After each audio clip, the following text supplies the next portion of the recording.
You blew my mind. Sometimes people blow my mind. You blow my mind with that one. You just brought it up. What is your position on electronic music, like sampling and all that's going on right now? Any form of expression. It's. I mean, if a human being can come out with making music with farts, and it sells and people go for it, I'm not going to judge that.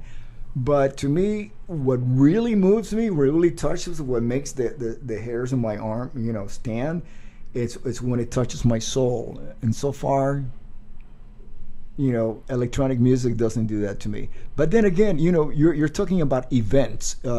EDM, they're very popular with the type of people who are looking after a certain experience. And most of them happens to be, they're induced by some kind of chemical. It is what it is. I'm not making this up, and ecstasy or whatever. So it is an event. It's a social, cultural event. And, to be honest with you, if I would have known 40 years ago that I could actually get a laptop and go up there and make millions of dollars, the hell with playing the bass. That's a good way of looking at it. I don't even know what electronic music is. Well, from Did what you know that? How bad am I? How bad am I, people? I'm sorry. I just don't even know what it is. I don't know what it sounds like. I don't know if it sounds the same. I think there's a difference, because I know Russell Peters gets mad about it. There's a difference between some people go and grab old records and get loops and create music with actual old music. But then I think some of these other electronic music people are just like solely with their computer.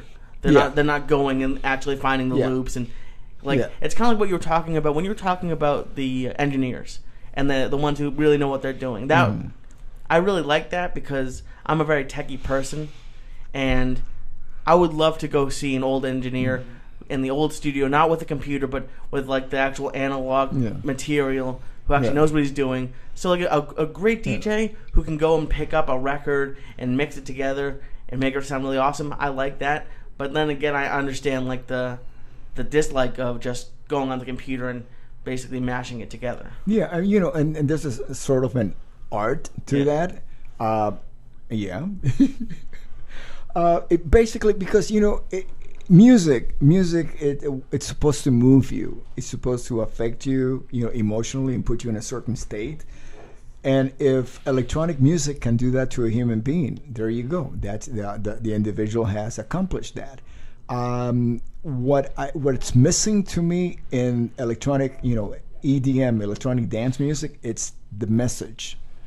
And I think since there is no message, the individual can create their own message rather than to hear a song and even there might be certain metaphors, I mean, I know that there's writers that don't realize what their song is about, but there is a message in there that becomes your message. But then when music is delivered that intentionally there is no message whatsoever, then you're forced to create it yourself. And this, to me, is what EDM does.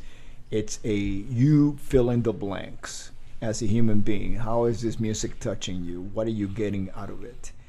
How's it making you feel, which is the most important thing about music. Especially if you're under ecstasy. Those events are huge. They're like 100,000 people, when that stuff came up, I was a little older, long in the tooth.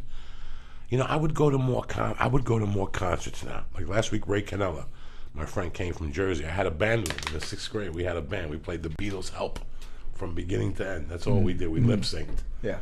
And then we went loose. We'd do a Janet Jackson. We'd start off with the album, and then we played live. And he went to see Judas Priest. And I called him the next day, how were they? And he loved them. He loved the new guitarist. He loved the KK, Glenn Tipton. I think KK's gone. Yeah. And he said Halford sounded great, the whole thing. And I love all that stuff. And it's weird that I would go to that every other night. But it's such a fucking pain in the ass, Rudy. Yeah. I think when I was a kid, it was easier. When I was younger, I would take the train and you drank some beers. Yeah. But I got to tell you, the importance of that.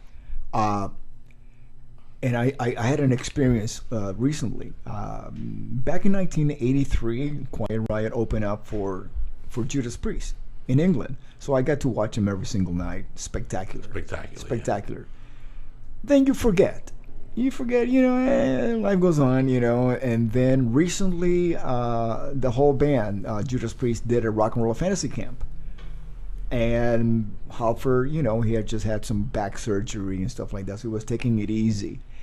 I gotta tell you, when these guys, the real deal, opened their mouth, and we were just talking about James Brown, well, Rob Halford in the metal world, he is the real deal. He's the real deal, yeah. When he opened his mouth and he sing, he's like, I don't care who's in a tribute band, who's doing this and that. There's only one Rob Halford. And there's something about it, everything. Yeah, let me rephrase that. It's not something. Everything about his singing, his voice, is the real deal. And he does stuff that you have never heard or probably might never hear anybody else do. It's so... he's like nobody else. And what's going to happen is someday, hopefully not soon, but eventually, just like many other voices, like I've worked with, Ronnie James Dio, another incredible voice, one of a kind, they're no longer with us. Maybe because he's still alive, but he cannot perform anymore, or decides not to perform anymore. So to me, anytime that any of these artists, the real deal comes around, you gotta go. You gotta go. You gotta go, because it's not only might be the last time, but it's a reminder. You must remind yourself of what the real deal really is all about, what it sounds like, what it looks like. You have to hear it for yourself right there in person. I've heard a lot of comedians say they don't like going to see other comedians because they don't want to get influenced and steal a joke, or by mistake copy a joke, or just be influenced. Do you still go see music? I'm a fan. I must.